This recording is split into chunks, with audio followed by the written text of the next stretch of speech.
Hi, I'm Menaka Raman-Wilms, and you're listening to Food Week on the Decibel.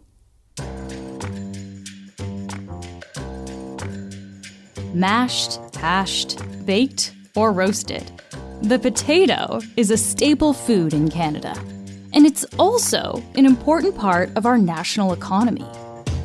Potatoes are the country's largest vegetable crop, bringing in close to $2 billion a year. And Prince Edward Island alone brings in half of that revenue. P.E.I. produces about 2.5 billion pounds of potatoes a year. That's Adrian Lee. You may remember him as our guest host here at the Decibel, or from his own podcast, City Space. They went through a period of intense hardship. The reason for that is that there were two findings of a disease that was in the soil that produced a potato wart. He's also an editor of the opinion section at The Globe. And, when I spoke to folks in the P.E.I. government, they did name as one of the major impacts the emotional impact. He'll tell us about the economic and cultural importance of the spud and the impact that recent export restrictions had on P.E.I. farmers. This is the Decibel.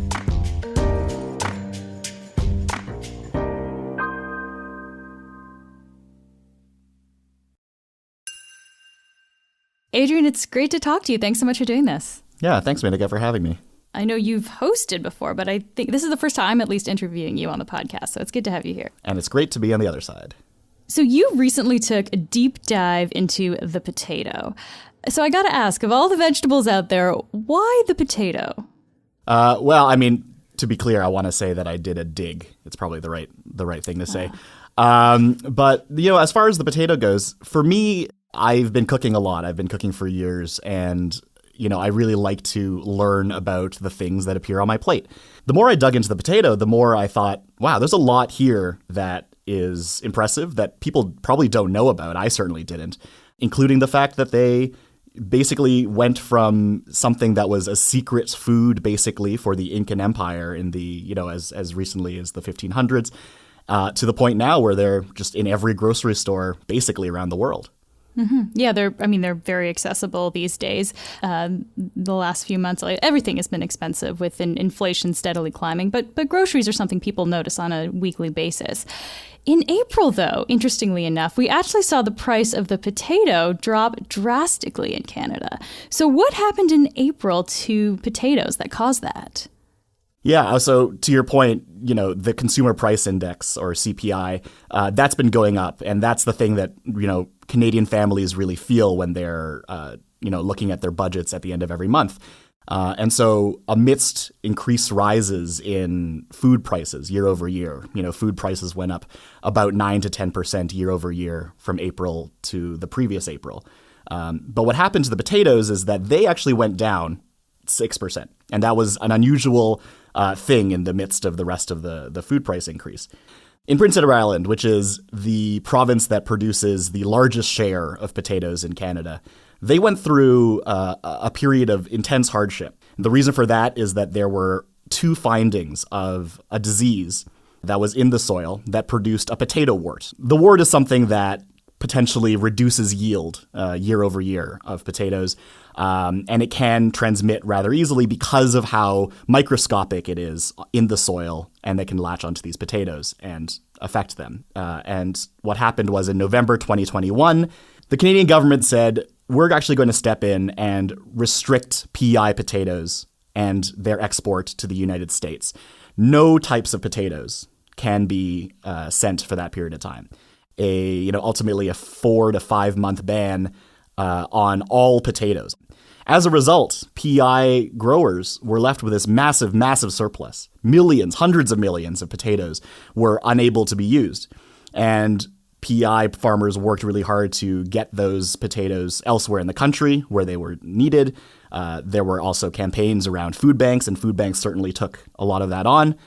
But without the U.S., which is the leading importer of P.E.I. potatoes, and I believe leading importer of potatoes from Canada, that's a huge market that they no longer had access to owing to this restriction. Folks in P.E.I. were basically unable to move the volume of potatoes they needed to move, so they had to destroy about 300 million potatoes, which is about a tenth of their total harvest in the year. Even though this potato wart really affected only one kind of potato, and in that case, only 2 instances at that moment of potato finding of that wart. Wow. Okay. So they had this massive supply. They could not get them out of the province, essentially. So they ended up having to destroy the potatoes there. Can you just kind of finish this circle for us? What happened when the market finally did open up for the potatoes again? So what we've seen in the months since is that supply has moderated somewhat. And so we've seen inflation go up for potatoes to meet roughly, maybe a little bit under, the price of food increases for CPI broadly. Potatoes have gone up in price, but nevertheless, the impact of this restriction continues to live on for these farmers. I mean, potato wart can be found again. This restriction situation could set a precedent that could affect future harvests. Recently, there was data from Statistics Canada that said that while P.E.I. Once again planted the largest number of acres for potatoes in the year to come, it actually went down by 5,500 acres just because farmers are nervous that, hey, if there's another situation where we wind up having this massive stockpile, we can't justify doing this anymore. So these restrictions will continue to affect potato farmers in the years ahead. So potatoes are big business in P.E.I. Do you have a number figure, Adrian? How big of an impact did this all have on the region's economy? So P.E.I. produces about 2.5 billion pounds of potatoes a year. And so that, to put that into context, when they had to destroy all of these potatoes, that was 300 million pounds. So that sounds like an immense amount, but that's, again, only about 10% of the island's production. That being said, looking at that, you had a huge amount of revenue loss, both in terms of the U.S. being unwilling to do it, but we've also, farmers I've spoken to also talked about a chilling in the market. U.S. manufacturers, processors, farmers are a little bit leery now of P.E.I. potatoes. And ultimately, what they say is growers have lost, upward of $50 million in revenue as a result of all that. What makes potato farming particularly interesting in the agricultural commercial sense is that a huge proportion of these farms are family farms. About 90 to 98% of the farms on P.E.I. actually are family farms. So we're seeing direct impacts on, small business owners, mom and pop shops, basically. So there's a financial loss here, but we're really talking about the smaller farms here that are hit quite substantially. I would imagine that actually has a pretty big impact on the mental health of farmers too in these farm families. Is this something you came across as well? Oh, absolutely. I mean, I think we can see that, in the number of acres that are going to be planted next year. I mean, I think there is broad anxiety about it. And, when I spoke to folks in the P.E.I. government, they did name as one of the major impacts the emotional impact. And I think that really ties back to the fact that these are small businesses. So many of these farms are family farms, things that have been in the family for generations. So you really have a sense of this being not just financial impact, but almost an identity that's been affected. When you're saying this wart, what exactly are we talking about here? What does this thing look like on the potato? Right. So the Washington Post, I think, infamously, in my mind, called it an unsightly canker. And I think that is both funny and, maybe a little bit schoolyard. But it is true that it is not an attractive looking wart. What it looks like basically is sort of a brown, purple kind of cauliflower bursting forth from this potato. It is not a good look. That being said, science-wise, it is completely fine to eat. It is absolutely edible if it ever came to it. I guess if we could just get a little philosophical for a sense here when we're talking about food. I mean, what does that say about our society that we only like food that looks good to eat? I think, we think about the potato as a side dish. I think we all cultures across this country and elsewhere really think about the potato as something that is commonplace. It is always there. But as a result, we basically take it for granted. And I think what I'm hoping for is to see potatoes effectively be lifted up as more of the main dish, maybe figuratively. But, we need to be able to eat what is available to us. And I think increasingly with our economy the way it is, that's something that should be absolutely a priority. Honestly, I don't really think I've thought that much about the potato. So this is really interesting to actually kind of think about this and focus on this vegetable. I don't think I realized that they were actually kind of good for you as well. What are some of the nutritional benefits of the potato, Adrian? Right. So a big thing about the potatoes is that they are fat-free and gluten-free. And for a lot of folks with particular dietary restrictions, that's actually really enormous. But as far as their nutritional value, there's plenty of vitamins and minerals, the main one being potassium and vitamin C. That also includes folate and vitamin B6. It really is just chock full of vitamins and minerals in a way that not a lot of other commonplace vegetables can provide. Wow, that's actually really interesting. In terms of the farming side of things, are they a pretty steady crop to grow then? They are a steady crop. Part of the thing that makes the potato so amazing is they've been able to grow it in basically any condition on the planet. And in one case, actually off planet, China and NASA were able to grow potatoes in space, which I know folks might be familiar with that through the sci-fi novel The Martian. And we can't say that they'll grow on Mars, but it is true. They will grow in almost any condition. All you need is dirt, a little bit of light, and a little bit of water. So we do eat a lot of potatoes. I mean, research from the Food and Agricultural Organization of the UN shows that Canadians do steadily consume potatoes. And almost anywhere we go, there's the option for fries. They're kind of everywhere. But you said, it almost feels like we're taking the potato for granted sometimes. So I want to know, why do you feel like that? Well, I think it goes back to the fact that there's so much we don't know about this thing, that it has, again, come from this secret place in South America and exploded across our world in a way that, we have in some ways not even acknowledged, right? And I think I would also say it's a little bit of the royal we. I think people often ignore the potato, in some cases for reasonable reasons. For instance, the potato was at the very heart of Ireland's troubles when the Great Famine occurred. Those are places where the stigma certainly was at issue, and the stigma continues to be at play. But we're also seeing it happen in places like China. So China is the world's #1 producer of potatoes, and yet consumption-wise, actually quite low.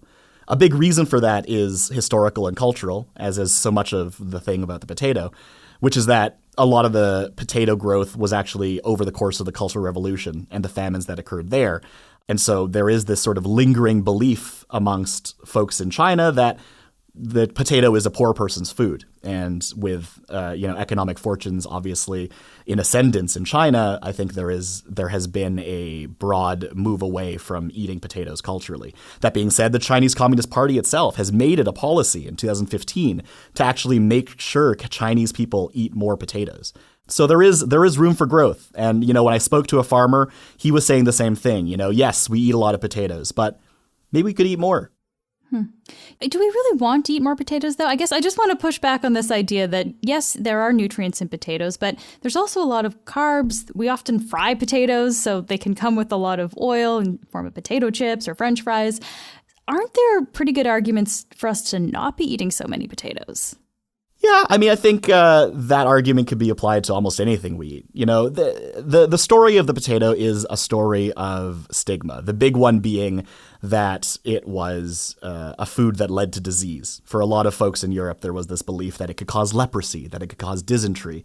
Diseases that actually there was no scientific evidence for it. A lot of those ideas wound up being in some ways proxies for criticizing the poor. But then the other thing I would say about the direct criticism around carbs is just that carbs are actually pretty good for you. Diets change and diet patterns change and diet trends change. But the thing that is perhaps most appealing to me about the potato is that despite all of the world change, it has remained true to what it offers us. I know you've done a lot of research into potatoes. I wonder, are there any myths that you came across that you I guess, want to bust here about potatoes? So one of the things that I thought was really interesting was how in Europe, a lot of the pushback and the stigma toward the potatoes was that it caused active disease or in some cases laziness. Some Europeans believed that potatoes ruined the soil, or in some cases it was a bad thing because it never appeared in the Bible. These were the kinds of things that it pushed up against. But, one of the more influential things came from one of the first Dutch research chemists named G.J. Mulder. And Mulder believed that potatoes infected people with, quote, insipid, sluggish potato blood. which then had to be countered by gin, which I don't know about this. And that was actually quite influential. That kind of thinking also influenced the philosopher Friedrich Nietzsche. He believes that rice-led diets led to the use of opium and narcotics, and that diets dominated by potatoes led to drinking alcohol. Now, a lot of that stuff is actually, if you really think hard about it, pretty thinly veiled racism. Okay, so you're saying that if you eat a lot of rice, then you take opium. Well, sounds like he's criticizing China at the time.